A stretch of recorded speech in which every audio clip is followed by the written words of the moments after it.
Welcome back to the Marine Corps League's National Convention in Palm Springs, California. I'm James Roy. You are. Yes, you are. Hi, I'm Victoria McCoy. You don't see my face very often. We are the National Public Relations Committee, and we're here to bring you your daily wrap-up of events, activities of the convention on this final day. What? Yes, it is. Before we get started, we'd like to remind you to smash that like button, share this video with all your friends, and be sure to follow us on, subscribe, and be sure to follow us on Facebook, Instagram, and LinkedIn. Don't forget about the LinkedIn. Our focus here is to get the message to each and every member of the Marine Corps League. And I'll tell you, we started out, Teresa Terry, Marine Corps League's National Credentials Committee chairperson, presented the updated delegate count and the voting strength for each department as it pertains to business meetings, votings, elections during the National Convention. She stated there were 788 registered delegates with 10,555 votes. Bob Borka spoke about the mobile app and events, getting your events such as your department's convention onto the mobile app, and you can send information to the National Events Coordinator, Robert Brooks, at rbrooks@mcleague.org. You'll need your logo, dates, sessions, and locations. There's a designated form on the website to get that done. He laid out a 10-year plan for instituting the VSO program and integrating it into the Marine Corps League. The plan is to eventually have VSOs in every single division and department. That's outstanding. We're doing what we're supposed to do.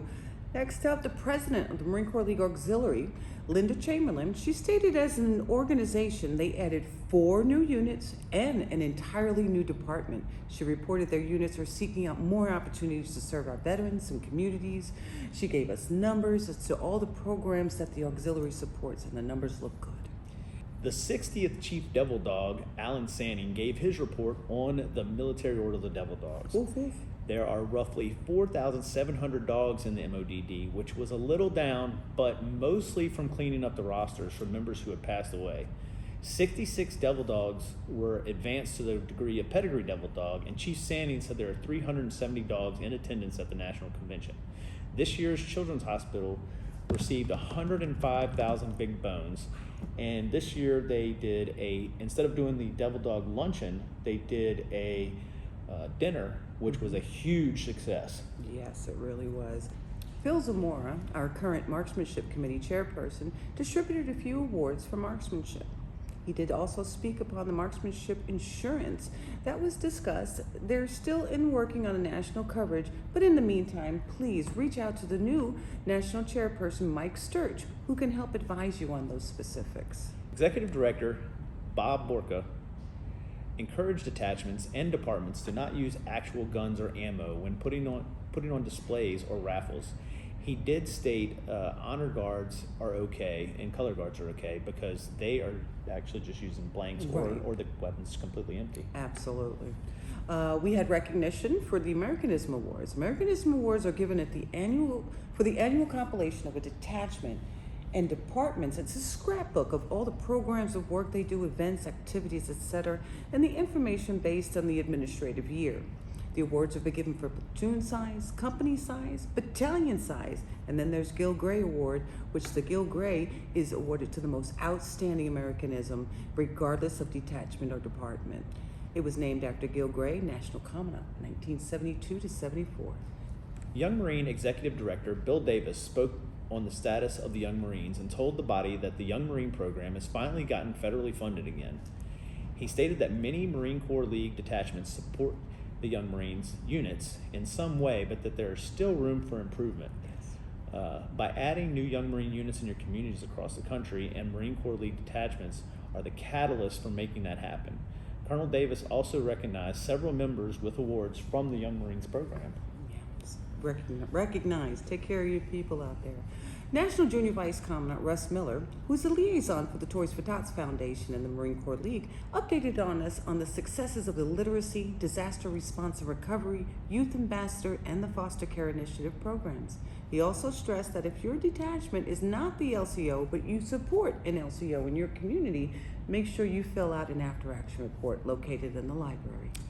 Throughout the morning, the National Commandant Warren Griffin presented Distinguished Citizen Gold, Silver, Bronze awards, along with the Heroism Award, 3 Heroism Awards, and the National Meritorious Unit Citation. Heroism, that's something you don't see too often. That's outstanding. National Junior Vice Commandant presented the award for the membership on the individual, detachment, and department levels. The 2024 National Recruiter of the Year was Leopoldo Polo Garcia from the Rio Grande Valley Detachment 1456 in the Department of Texas. He recruited 40 members last year. Next up was Teresa Terry, came back out for the final time. She's the Marine Corps League's National Credentials Committee chairperson and presented the final delegate count and voting strength for each detachment as it pertains to the business meeting and the voting elections during the National Convention. There were 41 departments and 3 members at large who were all present, with a delegate count of 782, equating to 10,568 votes. All right, it's kind of low, but hopefully we'll get more in. The last order of business is elections. The Marine Corps League's 66th National Commandant is T.J. Morgan. Our senior vice is Russ Miller. Our junior vice commandant is David Porter Jr. And our new judge advocate is Bruce Rockfeld. This was followed by the installation of officers, and tonight is the accumulation of the entire convention, ending with the banquet. And what a way to end this hot week in Palm Springs, California. But don't worry, James, it's a dry heat. That's what they've been saying all week. Tonight's banquet, the keynote speaker will be Lieutenant General Michael Cederholm. He's the commanding general for the 1st Marine Expeditionary Force. He's our guest of honor, in addition to the formal change of command for the Marine Corps League National Commandant that will take place along with announcing the National Marine of the Year, the National Associate of the Year, and the National Kennel Dog of the Year. Well, it's been a tremendous week of information, camaraderie, cheers, laughs, and so much more.